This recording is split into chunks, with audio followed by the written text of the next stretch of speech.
Hello, everyone, and welcome to today's webinar. My name is Elisa Sklar. I am the VP of Marketing here at GIS Planning, and I am delighted to be here with you today. I would like to take a moment to thank EDCO for inviting us to present this webinar. GIS Planning is a longtime supporter and sponsor at EDCO, and we're glad to be able to join you virtually today. So with that, I'm going to get us started. I like to keep my webinars short and practical as much as possible. So I'll tell you a little bit about who we are here at GIS Planning. We are a service from the Financial Times in the UK. We've got more than 23 years of experience producing economic development software. In fact, we are the original disruptors and creators of an interactive sites and buildings location analysis mapping tool that you can put on your website. That's called Zoom Prospector. And in fact, we have been offering Zoom Prospector to Canadians for more than 10 years. We had the mapping software. It was a matter of getting all of our data in order. And to do that, we use Environics, which draws from StatsCan data, as you know, as well as productions and some additional other sources.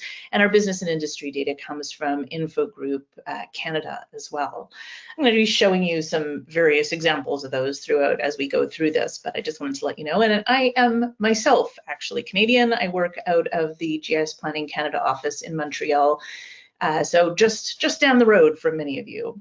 The products you might know about us from us are, as I said, Zoom Prospector, which is our interactive sites and buildings location analysis tool, our standalone intelligence components, which are standalone data tools that are interactive, go on your various website pages, our data microsites, which are templates that are, as you can see, splash pages or microsites that integrate your data tools, and our newest offering, which is Zoom Tour, which is a drag and drop virtual tour builder. So I'll show you some examples of that throughout. So some of the things that I'd like to talk about with you here today is we are going to spend some time talking about how to transform your place marketing. So the need to cut through the clutter and how you might do that, the opportunities to bring your community to people, especially with pandemic restrictions who cannot travel to you, whether those are investors or tourists or other people who might be interested in your community, and in fact, even around the region when travel becomes difficult. We'll talk about how you engage with interactive data, how one can build virtual tours, and then I'll go over a variety of different tips that anyone can use to be creative and strategic in your approach to digital marketing with various tools, whichever ones you might actually have. So the idea to begin with, this is no surprise to anyone, is that there is an awful lot of noise online. This was true pre-pandemic. Of course, digital marketing is a busy and cluttered space. And so the key always has been to make sure that the right people are hearing you as you're telling the story about your region and your community, whether that's for business attraction, for workforce, for tourism, whatever it is that are the primary goals for your organization.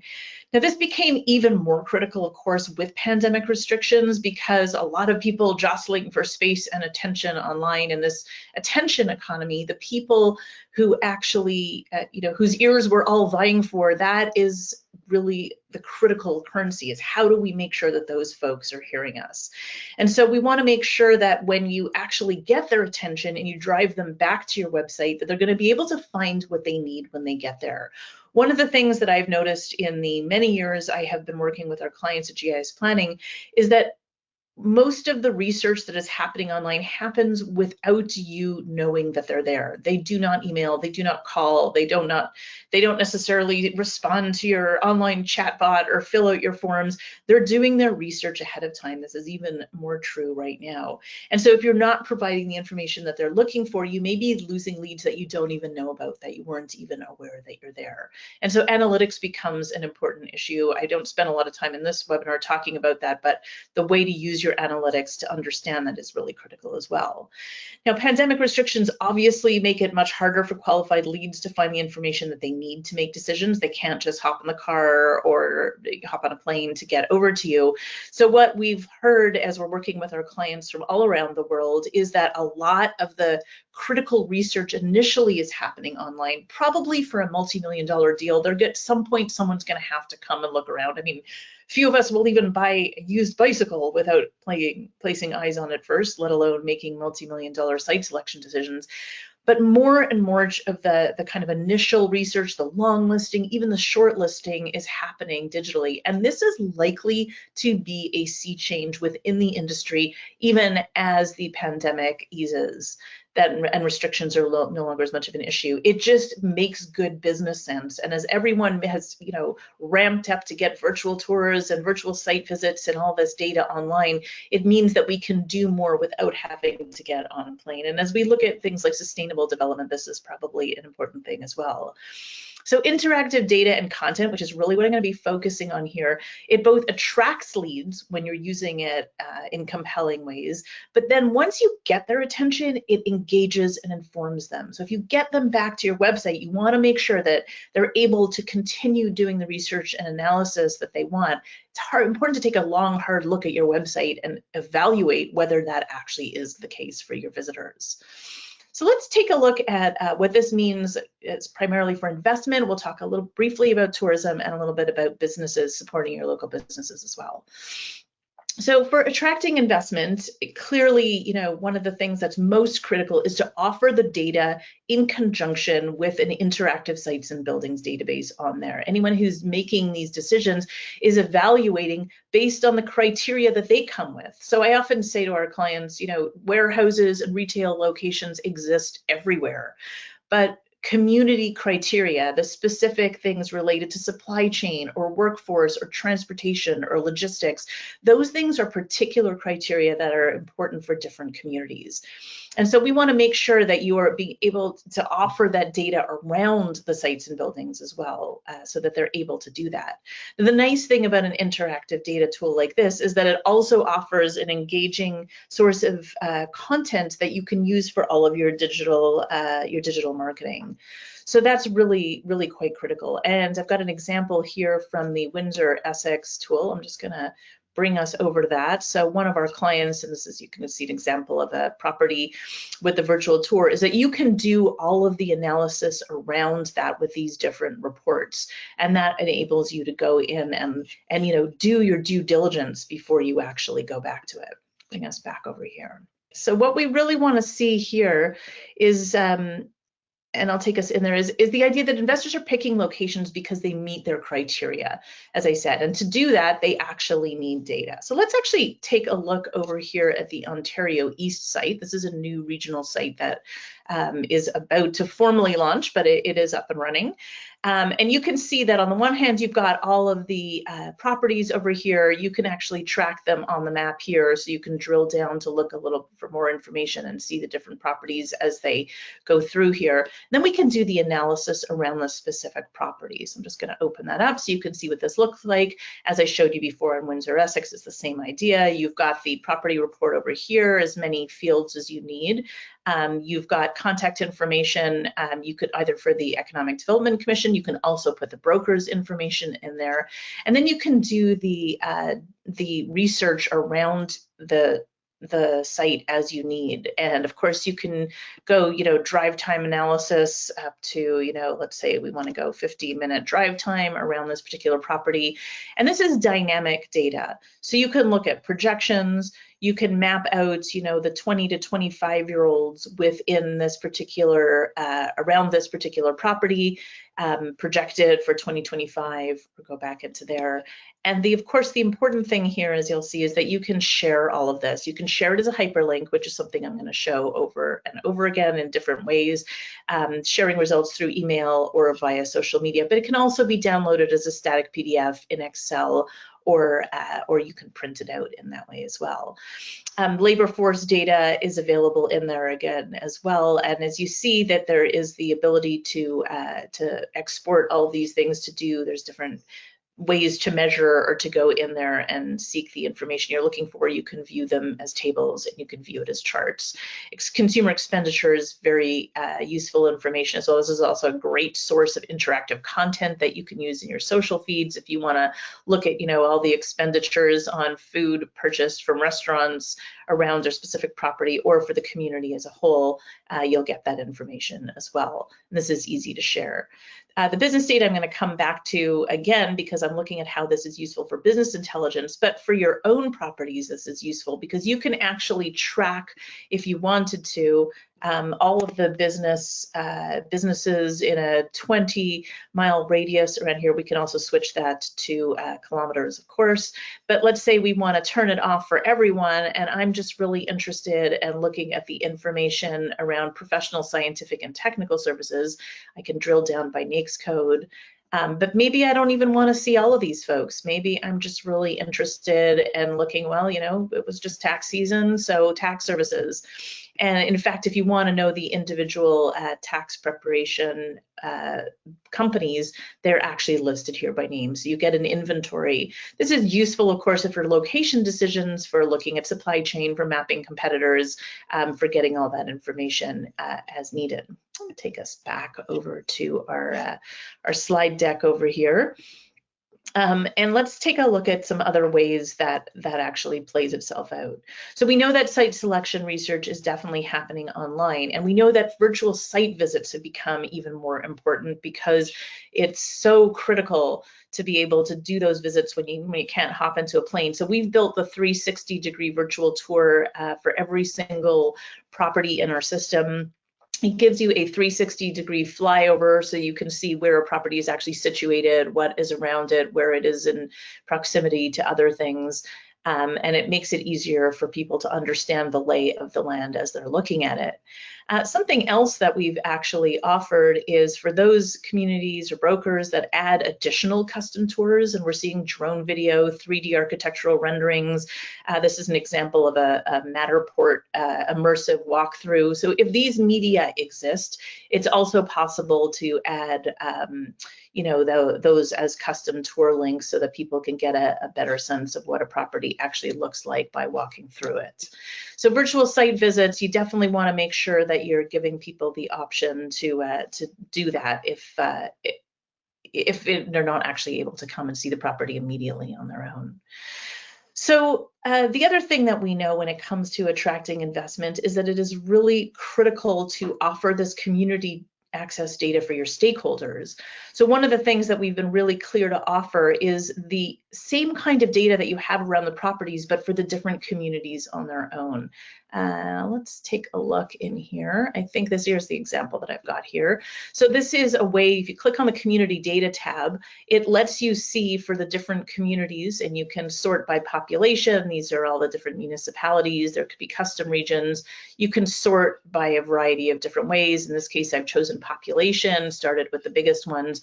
And we can go into each one of these different communities and be able to get the same kind of analysis, occupation data, demographics data, business for that specific community. So it's just really a fantastic way to give a data snapshot about a community. This is useful, of course, to site selectors and potential investors, but it's really going to be useful to your elected officials, to your realtors, to all, you know, your hospital administrators and your school administrators. And so this is really a portal that everyone can benefit from. And by selecting this share link, you can actually set that up as a link from any other website, from social media, use it in a variety of different ways. So really quite valuable that everyone understands that that community data is there for everyone to take advantage of and everyone to use. These folks, after all, are all ambassadors for your region, and we want to make sure that they know where to go. And you'll see that if you look at the slide deck afterwards, these hyperlinks all work out well.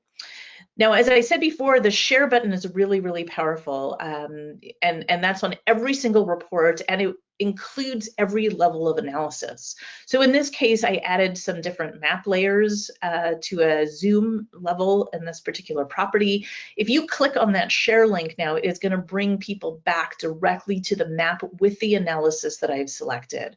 Fantastic for adding in responses to proposals, but also a great thing to use in email newsletters, for social media outreach, in email. The point is always to get people back to your website, not to give them static reports that are going to get lost. You want them to come back because that's where you are able to continue engaging with them, informing them, and ensuring that you can capture those leads, that they will in fact get in touch with you. Now, another thing that we built in response to the pandemic, and this was actually just launched in December, is our virtual tour building software. We call it Zoom Tour. So this is basically software. It comes with a year license. You can build as many themed tours as you like to showcase the top features in your region. And we've just been amazed by the creativity of our clients as they're creating a variety of different tours. It's kind of like a virtual version of a hop-on, hop-off bus. So every place along the tour has a physical location that's indicated on a map. And at each stop of the tour, we have a text description, there's hyperlinks, links to social media feeds. You can add map tools, you can add links to websites, or links to our data tools if you're using our data tools, images, video, audio files, all kinds of information that can actually be embedded in there. And so just as an example of some of the ones that we've seen in South Carolina, we have an example from NISA of just an overview economic development view, and the one that you see on the bottom right, which is actually they've produced a Zoom tour for each one of their target industry clusters. And each one of these tours, such as the food processing one that you can see here, takes us on a tour of the different anchor companies in that region. So I'll just give you an example of what that tour actually looks like. So this is the NISA tour. These are the different stops represented over there. We've got an audio file, but they also have a description here and an image. And as we go through the tour, it's a self-guided tour, it gives us the ability to get a look around at what is in this particular region. We can see, because they've integrated some of the infographics from our GIS planning tools, they've added some images. And each one of these places is going to give us some information about what actually is going on. They've added some animation so you understand what you're looking at. And if you have additional kinds of media files, such as this one is something that they had and they produced, it lets you actually move about within the file. That's something that can be done as well. There's video in there, and it just becomes a really nice way for people to understand what it is they see when they come to these areas. And I think I've got an example. This is the food processing tour that I was talking about. What I really like that they've done is, of course, there's links back to their website. You always want to capture these leads, so the information is there, but the call to action is very clear. We can see how the different companies are clustered around in their region, but then we can walk through them and we get a chance to look at what do the facilities look like, what is a link to the website for that company, what additional information are we actually able to get as we move through there. And this really gives us an important snapshot as you're trying to build these target industry clusters. It's telling a story in a way that's far more visual than simply just writing about it on the link.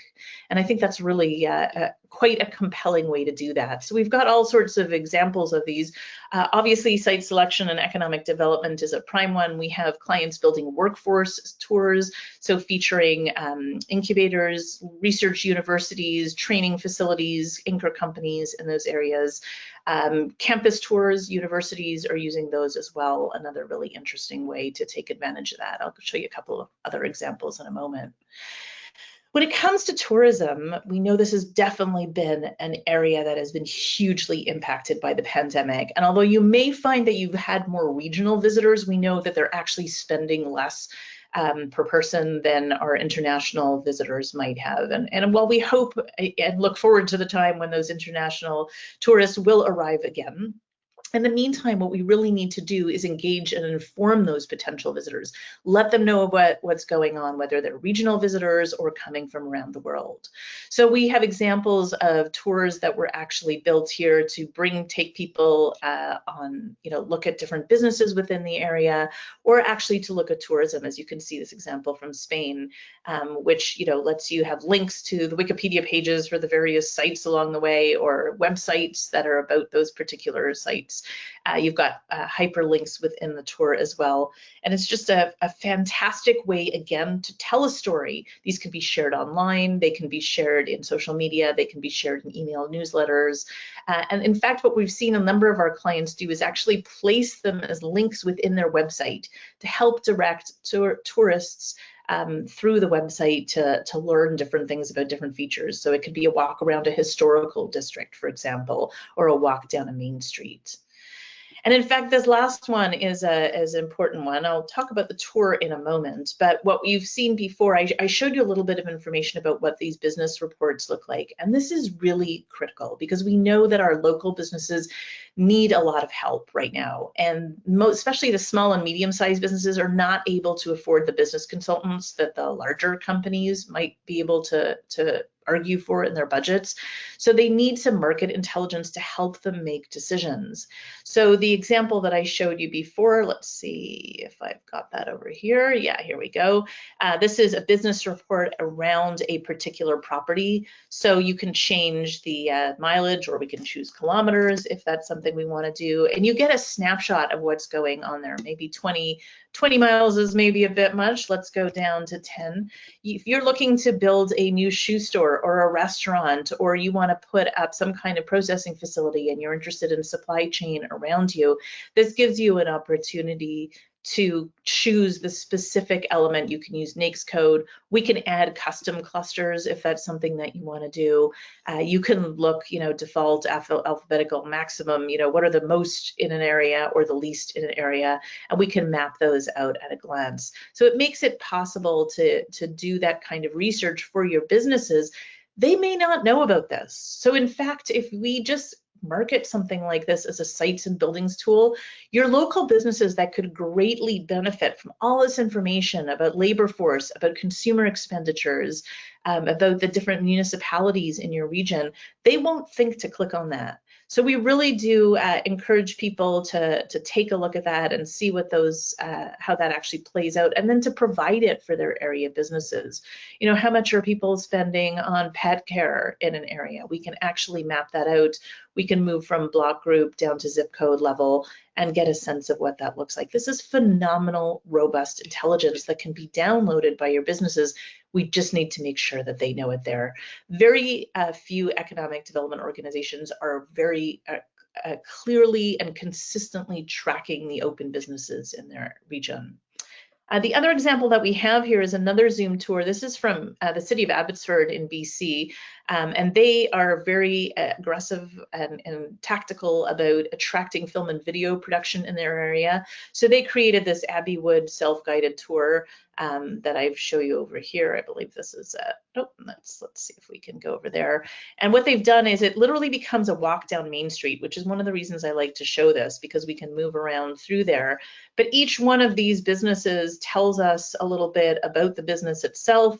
We can see, what, in this case, what videos or films were produced in that area. We can get a website link to the businesses themselves, so that we can learn a little bit more about each one of those businesses. And I love that idea of a walk down Main Street and the way in which that can help us learn more about a region and also give them some exposure that they might not otherwise have. What does that actually look like for them? So this is just a really nice way to profile them. You can, as I said, create as many tours as you might want to do simply by providing these different tours in different places around your website.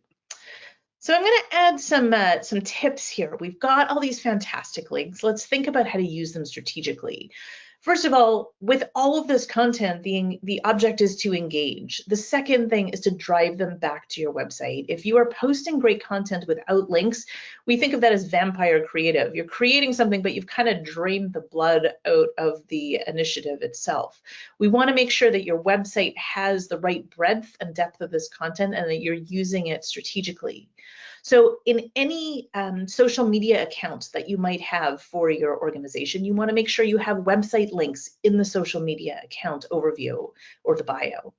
If you have not already, I encourage you to go over to the Wikipedia entry for your community or your organization. Make sure there's a section on economic development. Put some bullet points in. Wikipedia loves those bullet points.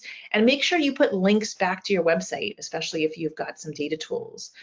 Now, if you're using YouTube, which I encourage you to because it is a Google product and it's great exposure for SEO, or audio files if you're using podcasts, know that Google cannot index the content of video and audio files. So make sure that every one of those has a text description with some juicy keywords, and that you're including links to your website or your data tools in those text descriptions. Again, your objective is to get them back to your website.